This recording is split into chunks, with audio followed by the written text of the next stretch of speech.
정마서 산트리가 정자보이 니도 사드세로 뼈치마가 모자고 내라지 보라하나야 그만 짚을 거는 눈을 먼저 봐야 한 걸. 나 타이드네 야게 라바리야.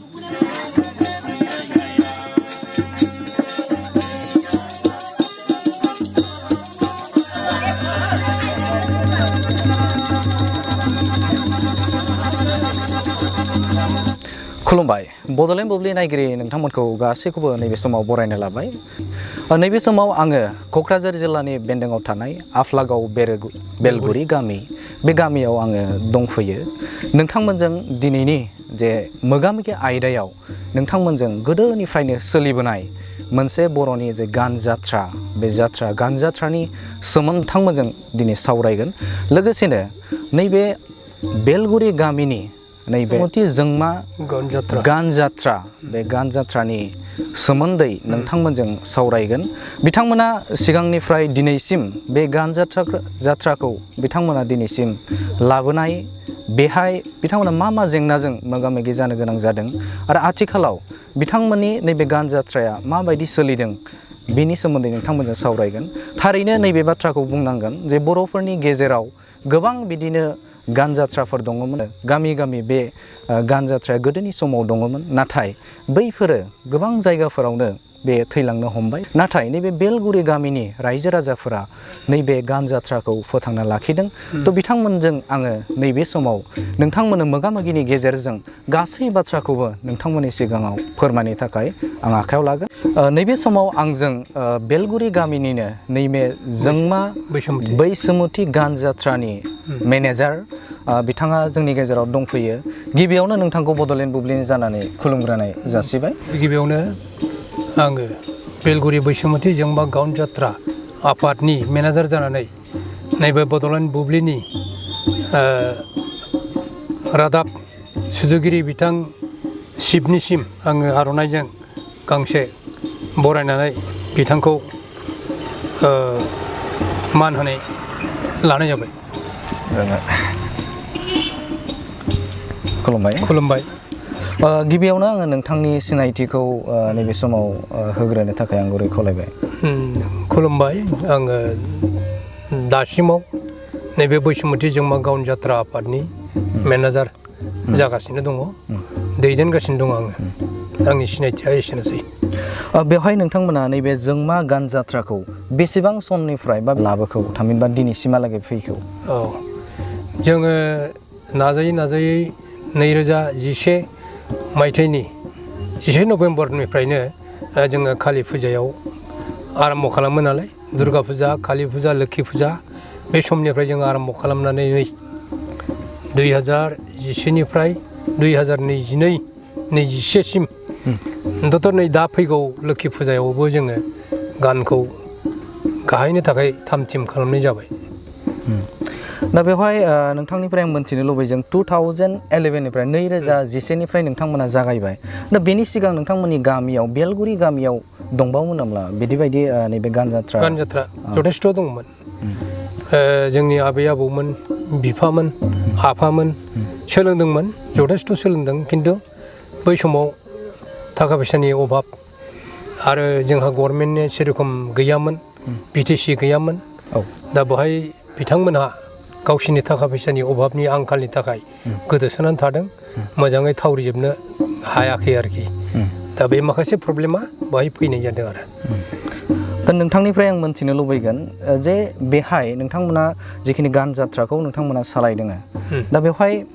माखौ नायगिरिफोरा पार्ट नुनो मोनगोन औ दा जोंनि सोलोंनायाव दासान्दि आपातत मोनथाम जोङो नाटकखौ फारलाखौ सोलोंनानै दंहैयो बेनो जाहैबाय दैमुथि फारला आरो बेनिफ्राय मोनसे थाइखास्रि फारला आरो मोनसेया देंखोस्रि फारला बे मोनथामखौ जोङो लागातार सोलोंनानै दंहैयो आरो बाहेरावबो जोङो मानसिफोरजों मुं मोनजादों आरो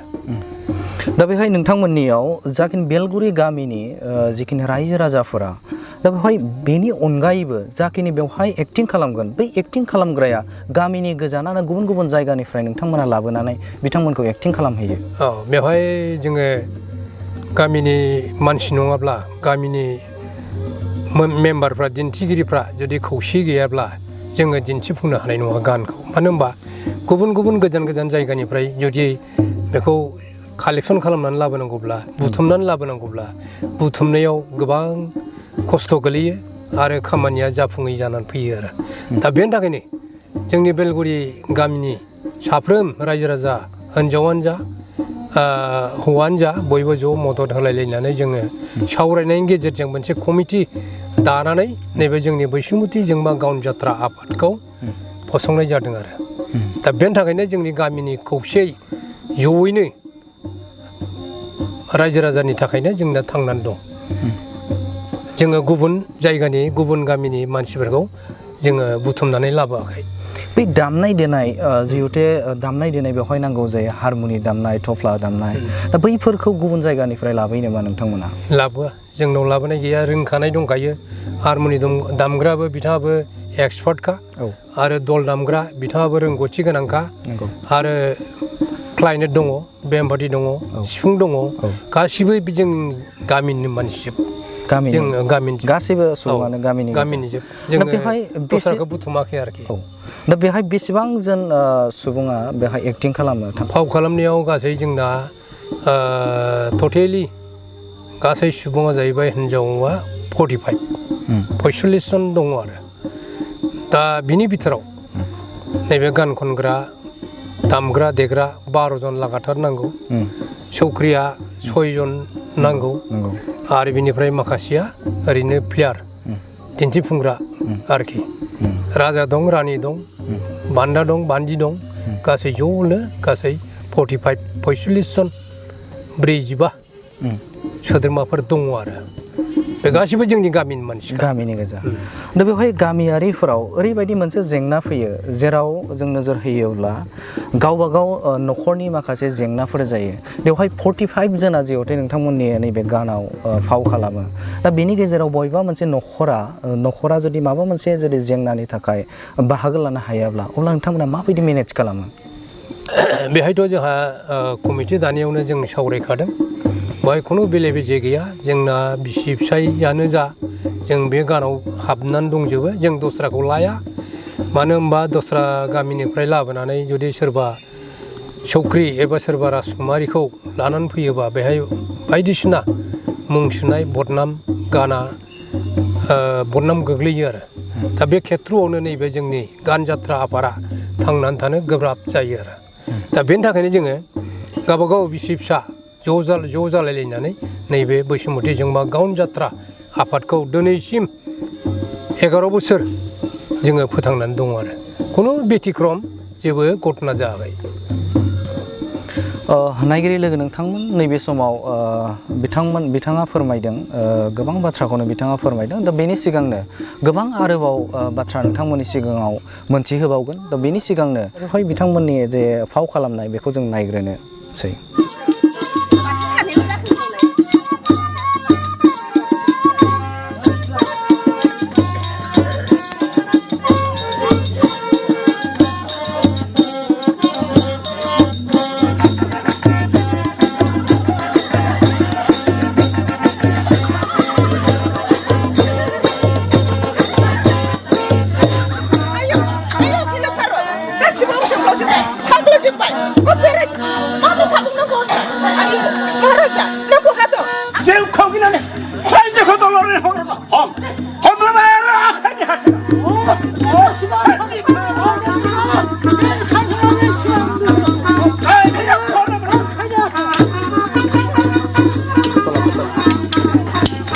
산트리가 정잡아 니도 찾으세요. 배치마가 모자가 저라지 포나이 하나야. 정라 투기야. 알아 정하. 저라이라라. 제네베 안카는 거야. 알아. 배 물어봐. 정라 쿠불기야. 농가 정가 소산.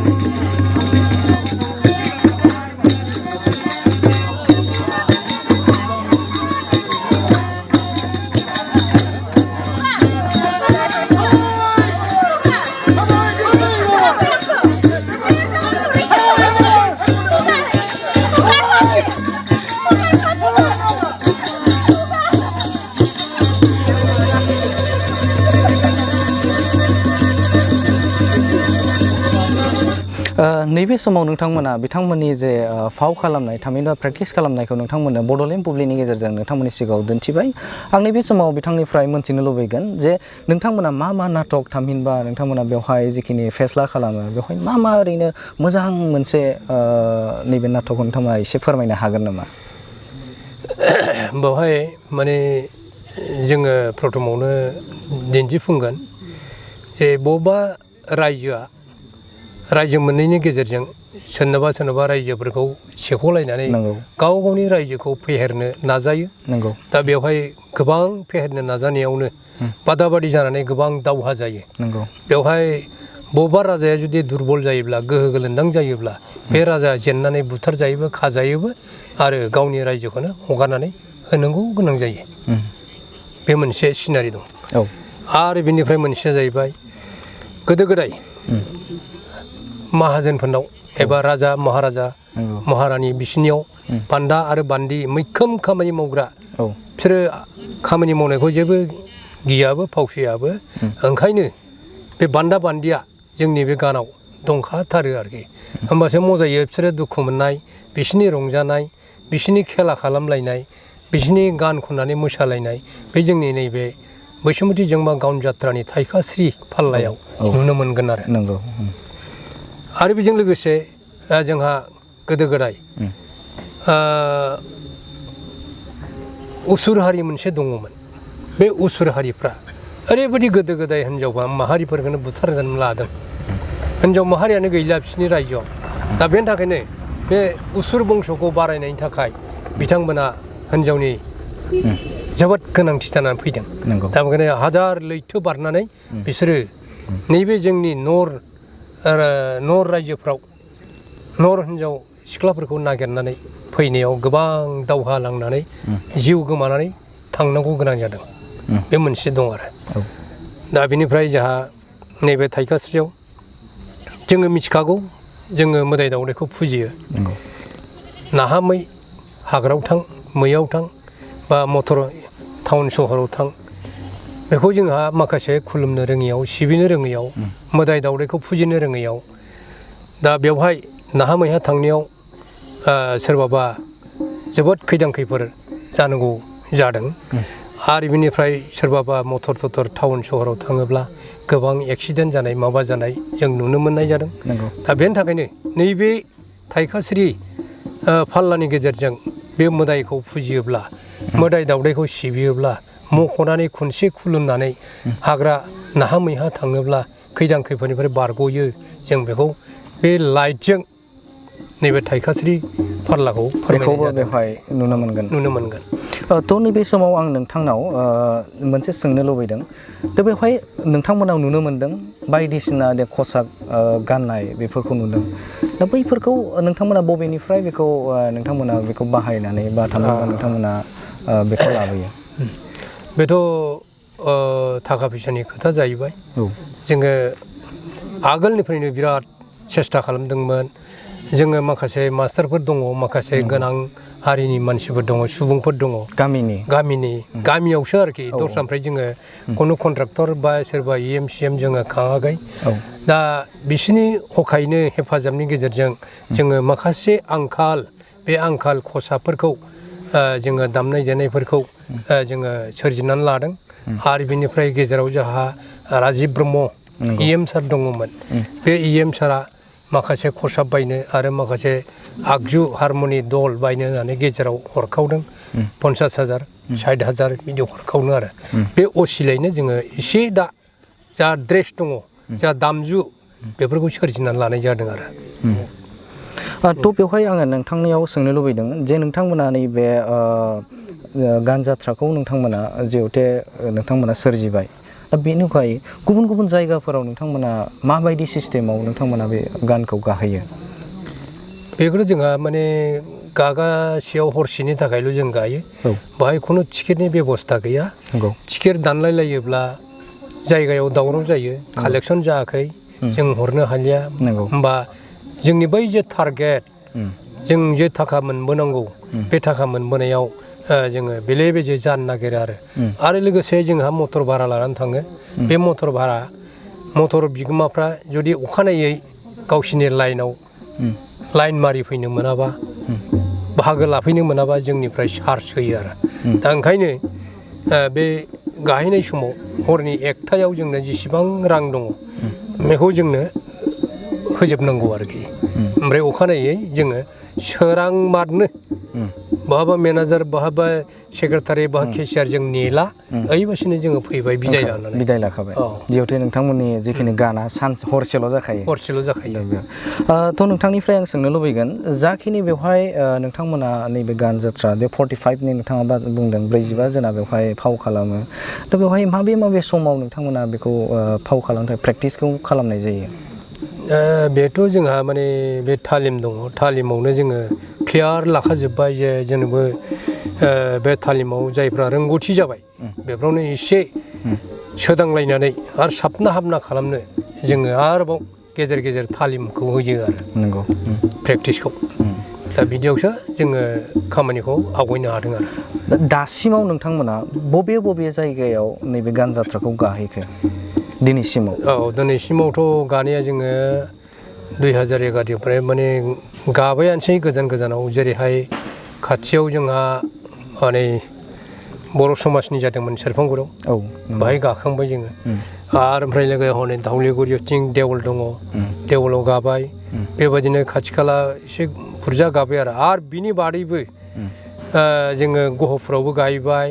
तामुलपुरावबो गाबाय आरो बिनिफ्राय थिखिर खेला होननाय दं मेघालय बर्डार जिं बाहाय जों गायबाय आरो बिनिफ्राय मोनसे देरापारा हनै गवालपारा खाथियाव देरापारा बाहायबो जों गायखांबाय आरोखि जों खिन्थु खाथियाव गानाय जायाखै आरो दस्रा जेरै गसाइगाव गोजानथाराव होनोब्ला बबे मोनसे जायगायाव नोंसोर गोजानथाराव जाहैबाय दा बे थिखिर खेला आरो मोनसेया जाहैबाय गहपुर आरो तामुलपुर जों नुवाखैमोनानो तामुलपुरखौ आरो गहपुरखौ रायजो राजानिफ्राय नोंथांमोना माबायदि थुलुंगा मोनो जे बिथांमोना नोंथांमोननि फाव खालामनायखौ नायनानै माबायदि नोंथांमोनखौ थुलुंगा होयो मोजां मोनदों सोरबा बुंदों बेबायदि लांदां माने गान जात्राखौ नुफेराखिसै गैलिया माबायदि देखायो ओरैनानै अनेक मानसियानो गुदिनिफ्रायनो सायनासालियाव जिरायनानै नायनानै माने जिरायफैनाय जों नुनो मोन्दों आरो सोरबाबा गाबदों सोरबाबा मिनिदों दा बेफोरबायदि जानानै थांदों आरोखि दा नैबे सेरावनो नोंथांनाव आङो सोंनो लुबैदों गोदोनि समाव गोबां बिदिनो गामि जों नुनो मोनोमोन नैबे गान जात्राया खोब मोनसे एरिया लानानै बा गामियावनो बे गान जात्राया दङमोन नाथाय बिथांमोना माखासे जेंनायाव बिथांमोननि गान जात्राया थैलांनो हमबाय दा नोंथांमोना नैबेहाय गान जात्रायाव फोथांना लाखिदों दा बेनि गेजेराव मा फोरमायनो नागिरगोन नोङो बर' समाजखौ बा बर' रायजो राजाफोरखौ बर' रायजो राजाखौ आङो बुंनो लुबैदों साफ्रोम जोंहा जोंनि कालसारखौ फोथांनानै लाखिनायाव उन्दै जा गोनां जा गलाम जा सोरबा अफिसारानो जा मदद होनांगौ हेफाजाब होनांगौ नेवसिनो नाङा जोंनि बर'नि कालसार बियो दा बे बर'नि कालसारखौ जोङो गारनो हाया बिनि सुर अनेक रोखोमै सुरा दस्रा खिन्थु दस्रानि सुरा दस्रा गोदै मिलौहाब सुर नैबे जोंनि लांदां गाननि गावन जात्रानि सुरफ्रा बिदि जानानै दं आरो दा ओंखायनो जों नागारनो हाया दा नोंथांमोना इयुननि समफोराव बे जाखिनि गान जात्रा नोंथांमोना खालामदों एसे गिदिर खालामनो गोसो जाया नामा गोसोआथ' जायो खिन्थु थाखा फैसानि खोथा जाहैबाय स्टेजनि अनेक मानसियानो सोंहरो नोंसिनाव स्टेज गैया नामा स्टेजखौ रां नङाबा बोरै बानायनो आरो ओमफ्राय मोनसेया जाबाय लाइटिं जेनेरेटर नांगौ आरो ओमफ्राय माइक नांगौ दा बेफोरखौ जोङो जगार खालामनानै लाखिनो हायाखै मानो होनबा रांनि खोथा आरो बेखौ सामलायनांगौ मानसि नांगौ स्टाफा बुरजा जायोबा राङाबो बुरजा जायो दा ओंखायनो जोङो ओरैबायदि फारसे उसुबिदा जानानै थादों जे जिनिसखौ आइटेमखौ जुदि बारायोब्ला संखियाबो बारायो सासे माइक दामग्रा मानसि नांगोन सासे लाइटिं कन्ट्रल खालामग्रा मानसि नांगोन दा बे रोखोम उसुबिदा जानानै जोङो अति खम खरसै जाहाथे जों गायनो हायो आरो जों एसे मुलाम्फाखौ मोनबोयो बाराखौ नाङा दा बे जादों आरोखि जेसेबां मानसि जायो इसेबां माने थाखानि संखिया बांनांगौ जायो होमबा बेबायदि थाखा बांनायखौ सोर लांफैनो हानो बे मोनसे प्रब्लेम जादों आरोखि जे आथिखालनि समाव बिटिआर सरकारा थामहिनबा गोदान सरकारा नैबे हारिमु बिथिङावबो गोबां खामानि मावगासिनो दा बे बिथिङाव नोंथांमोननिफ्राय माबाफोर खावलायनो गोनां दङ नामा खावलायनाया दा गभर्नमेन्टआ गोदान जाबायना नै जों लासैनो बिथांमोनजों जगाजग खालामनाय सेस्ताजों जोङो आगान सुरनोसै लासै लासै बिथांमोनहा जोंनो मा अनसुंथाइ हरनायनि राहा दंना गैया बेफोरबायदि प्लेन पलिसि जों बेखौ लासैनो आवगायसै आरो मोनबा मोनबायसै मोनाबा जोंनि कालसारा बेबादिनो फिसायैनो थागोन आरो नैबे समाव आं नोंथांनिफ्राय मोनथिनो लुबैगोन आसामनि गुबुन गुबुन जायगानिफ्राय थामहिनबा बिटिआरनि खना खनला जायगानि सुबुंफोरा नोंथांमोननि नैबे गान जात्राखौ नायनो लुबैयोब्ला दा माबायदि बिथिङाव नोंथांमोना गाहायनांगोन बा रायजो राजाफोरा जाय नायगिरि बिथांमोना नोंथांमोन माबोरै कन्टेक्ट खालामनानै मोननो हागोन दा नंगौ गोजान जाबाय थांस्लं फैस्लं उसुबिदा दा बेनि थाखायनो आङो आंनि मेनेजार मबाइल फन नाम्बार दङ नंगौ 999557469942 बे मबाइल नम्बरखौ आङो होनाय जादों बेवहाय कन्टेक्ट खालामहरब्लानो जोंजों मेनेजारजों रायलायनो मोनगोन ओमफ्राय सुबिदा उसुबिदा जोङो सावरायनो मोनगोन आरो नंगौ थारैनो बर'नि गेजेराव नैबे गान जात्रा थामहिनबा गोदोनि राजा रानिफोरा माबायदि संसार जाबोयोमोन आरो न'खरनि सुबुंफोरा माबायदि न'खराव बान्दा बान्दि खामानि मावग्राफोरखौ लानानै माबायदि बिथांमोना रायजो जाबोयोमोन बेखौ नैबे बेलगुरि बैसोमुथि जोंमा गान जात्रा बेनि गेजेरजों बिथांमोना दिन्थिनो थाखाय आखायाव लादों स' बिथांमोननि फाव खालामनाय आरो बिथांमोननि एक्टिं थारैनो बर'नि गेजेराव बेखौ गोनांथिथार आरो गोदो गोदायनिफ्रायनो सोलिबोनाय नैबे गान जात्राखौ थारैनो नोंथांमोना जुदि नायनो लुबैयोब्ला बिथांनि थामहिनबा मेनेजारनि जे कन्टेक्ट नाम्बार बेवहाय कन्टेक्ट नाम्बाराव फन खालामनानै नोंथांमोना बिथांजों जगाजग खालामनो हागोन आरो बिथांमोना आसामनि गुबुन गुबुन जायगाफोराव जाय जायगायाव लेंहरो बै जायगायाव बिथांमोना गानखौ गाहैगोन लोगोसेनो बेवहाय आं फोरमायनो नागिरगोन बे बिथिङाव बिटिआर सोरखारनिफ्राय नैबे गोदोनिफ्रायनो सोलिबोनाय जे मोनसे गान जात्रा बेखौ फोथांनो थाखाय मा राहा लायो बेखौ समाजो मोनथिसिगोन नैबे समाव नोंथाङा बड'लेण्ड बुब्लिनो नोंथांनि बेसेन गोसा समखौ होनायनि थाखाय नोंथांखौ साबायखर गोजोन्थों